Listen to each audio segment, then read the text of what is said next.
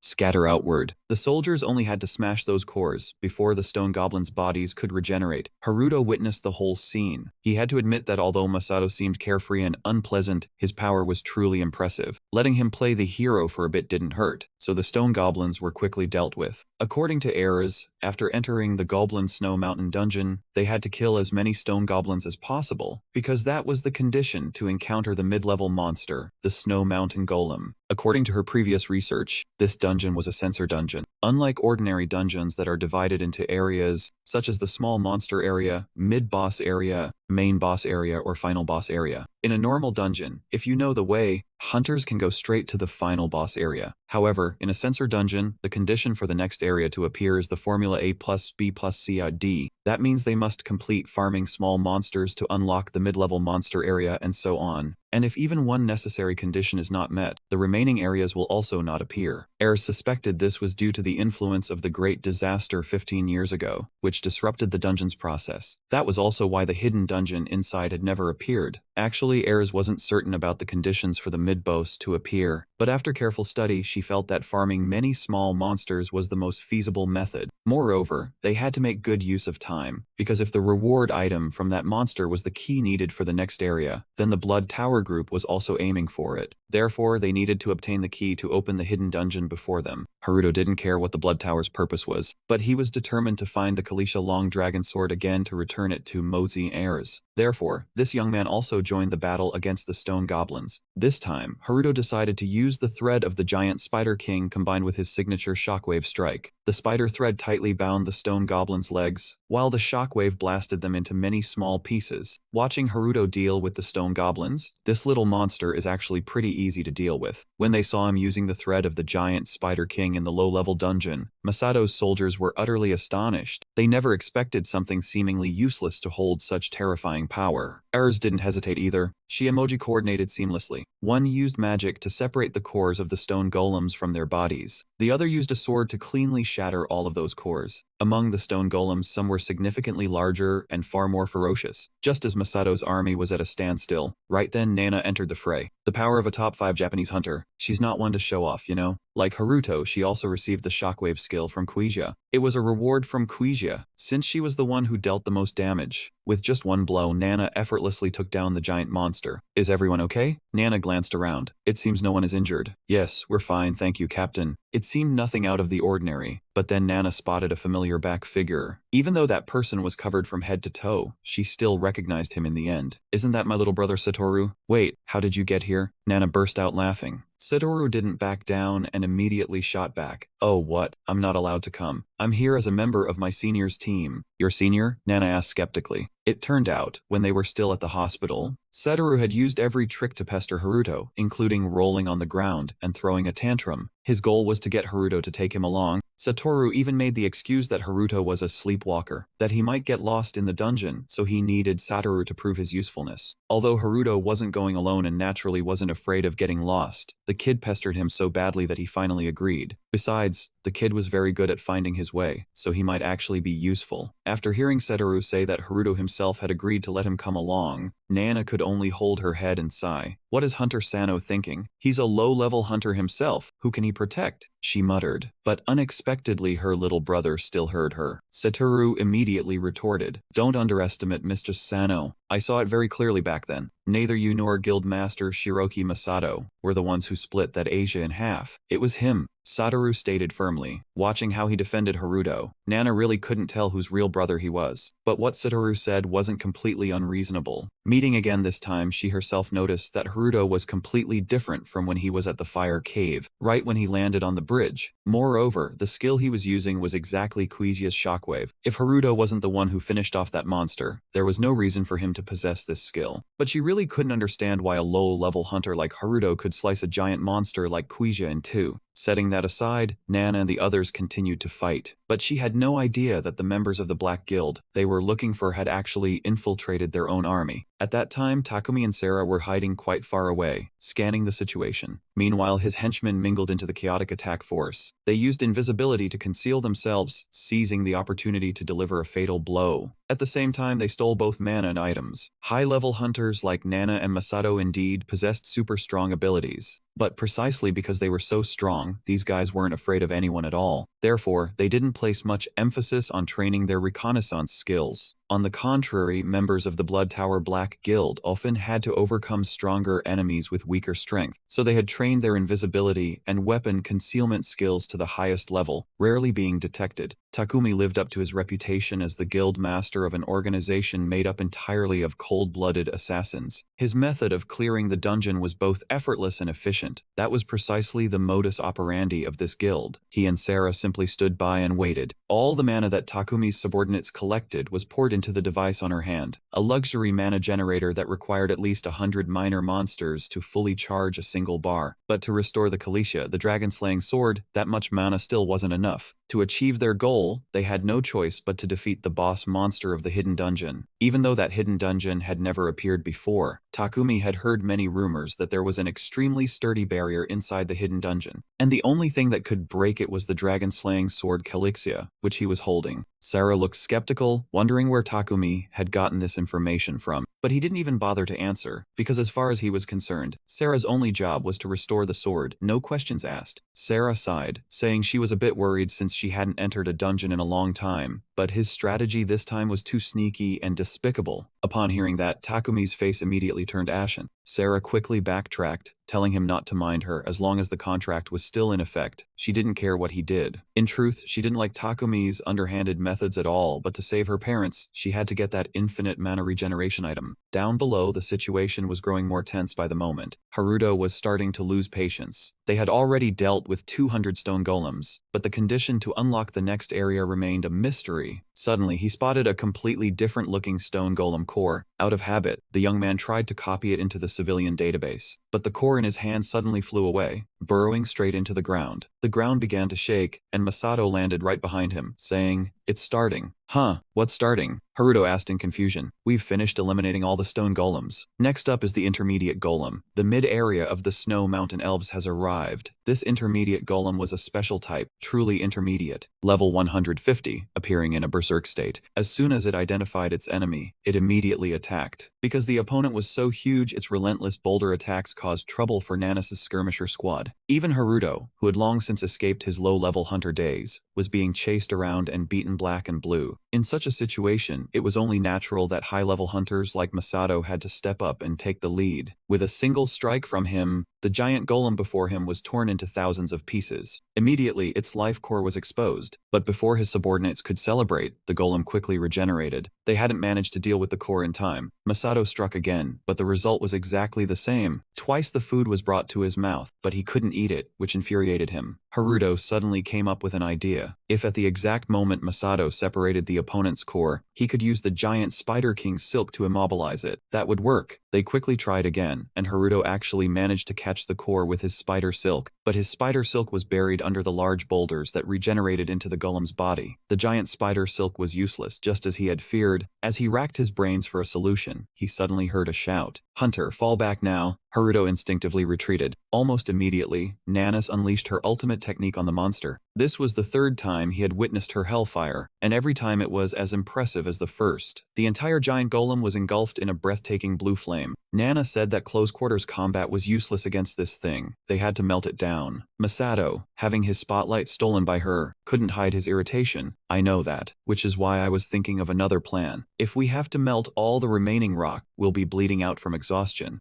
Haruto looked around. They had destroyed over 200 stone golems, and the broken stones from their bodies were truly massive in number. He remembered that before they set out, Ars had warned him about how terrifying this intermediate golem was. It was the most troublesome and the most horrifying thing in the sensory maze. The labyrinth sensor only reveals the next area when conditions are met, and the new area changes based on the previous one. When a normal stone yokai is defeated, the core of an intermediate golem appears, and the remaining body gathers and regenerates into that golem. In other words, they have to fight the remnants of the stone yokai they just took down. The common fate of previous hunter teams is either total exhaustion or complete annihilation. Compared to a normal labyrinth, this intermediate golem is no less difficult than the final boss. Right then, Nana came up with an idea, the same method she just applied. That is, if you can't break the core, then you have to melt all the stone so it can't regenerate. But the amount of rock forming the golem's body is truly enormous. Nana melting them consumes a huge amount of mana, and she soon starts to feel exhausted. The crucial part is, while her flames are still blazing fiercely, the intermediate golem suddenly disappears. Then it reassembles right behind Nana. She immediately unleashes hellfire on the enemy. But maintaining this style is way too costly, not a good approach. Haruto understands that clearly. He wants to use the power of Khaleesi the Long Dragon Sword, but if he does, heirs will notice immediately. And if they stay stuck in this frozen stalemate, they still can't break the core. In a deadlock, he suddenly remembers something he threw into storage long ago and never used. It's the King Bear's Claw that Masato tossed to him back at Renbao Bridge. This item grants 2 skills. First, it can immobilize any target for a set period of time. Second, it allows approaching the target and dealing damage to them. He gives a satisfied smile. This is it, the thing that can become the key to breaking this deadlock. Exactly this. The young man immediately uses his copy and absorb skill. The first skill is loaded into skill V, allowing him to lock onto a target more precisely when using Giant King Spider Silk. The second skill is loaded into skill C, allowing him to pierce the target and absorb 15% of HP and MP. After acquiring the new skills, he charges forward eagerly, hoping everything goes as planned. Meanwhile, Nana remains resolute in her plan to melt the golem's body. Mosey and Ayers both show concern. No matter how skilled a hunter Nana is, if she keeps firing hellfire like this, her mana will run out soon. Under the effect of the blue flames, the golem's body begins to disintegrate. Nana uses hellfire again to add more heat, but this time it backfires. The golem goes berserk and charges at her to counterattack. The hellfire has lost its effectiveness. This means Nana's mana has hit its limit. However, just as the intermediate golem is about to touch Nana, it gets tangled in his spider silk. This time, he uses an especially large amount of spider silk to wrap it into a giant cocoon. Nana is saved by a hair's breadth and calls out his name in sheer joy. At that moment, Masato can't hide his shock. His reaction is like everyone else's. He can't believe the Giant King Spider Silk could achieve this much. Seeing him dumbfounded, the young man shouts loudly, Guild leader Shirosaki Masato, please attack again. Called by both his full name and title, Masato is startled. Huh? But can't you see? Attacking doesn't work. This time will be different. I will stop the core from moving. We don't have much time. Please hurry. The young man says urgently. Being ordered around by him, Masato grinds his teeth in anger. But in the end, he still fires magic to execute the attack again, adding a threat. If the young man fails, he'll beat him to a pulp. Masato's magic pierces through the thick layer of spider silk, destroying the intermediate golem's body. The massive rocks scatter through the air, and its life core is revealed. He seizes this opportunity. He uses the giant king spider silk version. The Pro Maxer has been clawed from the intermediate king bear, and this time his plan succeeded. Not just Masato, but even Nana stares wide-eyed at this sight. But thinking back, every time they fought a boss at the critical moment, Haruto would shine unexpectedly. He often appeared just in time, right when everyone thought they were about to fail. Senja truly couldn't keep seeing him as a low-level hunter anymore. The Bear King's strategy was exactly the kind of plan only Hunter Sano could come up with, and even heirs had to praise it. The attack team kept cheering at this miraculous sight. It seemed that aside from Satoru, no one believed. No one thought that his seemingly useless spider silk would create such an enormous miracle. In contrast to their cheering, Takumi and Sarah suddenly felt a sense of worry. As if choking, he immediately ordered his subordinates to stop gathering mana so they could speed up the plan and launch the operation. After putting on his mask, Takumi ordered everyone to get into their battle positions. What's going on? Is the situation so serious that you have to step in personally? Sarah asked with panic. That's right. Because of that strange guy, getting the core key will be a bit more troublesome. You should get ready too, Sarah. After receiving the order, Sarah swiftly stood up from the white snow. At that moment, Satoru was hiding behind a large tree using his stealth skill to observe. Deep down he wondered, what should Satoru do now? The guy who looks like the leader has left. What is that girl planning to do with all that collected mana? Should I report to my senior? Back then, that guy had given Satoru a stone and said, take this, it's a high-level stealth skill. Satoru was surprised. How can you be sure it's okay to give me something this valuable? The guy scratched his head and declared that this mission was that important. Satoru's mouth fell open in surprise. An important mission? His eyes turned serious. Shinoda Satoru, this time you don't need to fight the monsters. Instead, use the stealth skill to tail them. If they find the hidden maze, tell me immediately, and we'll steal their plan. Remembering those instructions, Satoru found his courage again. He thought of that guy once more and reassured himself. That's right. His sister and Guildmaster Masato are both there. And most importantly, Senior Sano is also present. His voice rang out. Wait, you want me to destroy it? Masato turned his head and confirmed, yes, you caught it, so you should be the one to destroy it. Nana smiled. That's right, because his Hunter Sano's achievement. He raised his sword, getting into a ready stance. All right, I'm really going to do it now. Inside, he felt a bit surprised. This is the first time I've been treated like this. It feels weird. I've already copied it, so I'll destroy it quickly. Then he plunged the sword straight into the red sphere, causing it to crack. The sphere instantly shattered into pieces and vanished. A short notification appeared. Modified Golem has been defeated. Once that was done, a series of level-up notifications appeared around him. Next, another system notification appeared. You received a common item for destroying the core of the modified Golem. A golden key materialized and landed in his palm. It was the heart seal key, which unlocked the door where the giant golem's heart was sealed. He raised the key high and shouted, I got it. The key to the hidden maze. Mo spoke up in joy. I never thought I'd see it with my own eyes. How do you feel, having taken one step closer to your mother? Ayers flew out with a puzzled look. It's just a key, right? The real challenge is only beginning. Despite everyone's lively discussion, he was only focused on looking around. He softly called out, causing a notification panel to appear. Check status. The corner of his mouth immediately curled into a smile. Wow, awesome. With the extra levels from the sword field, I'm now at level 285,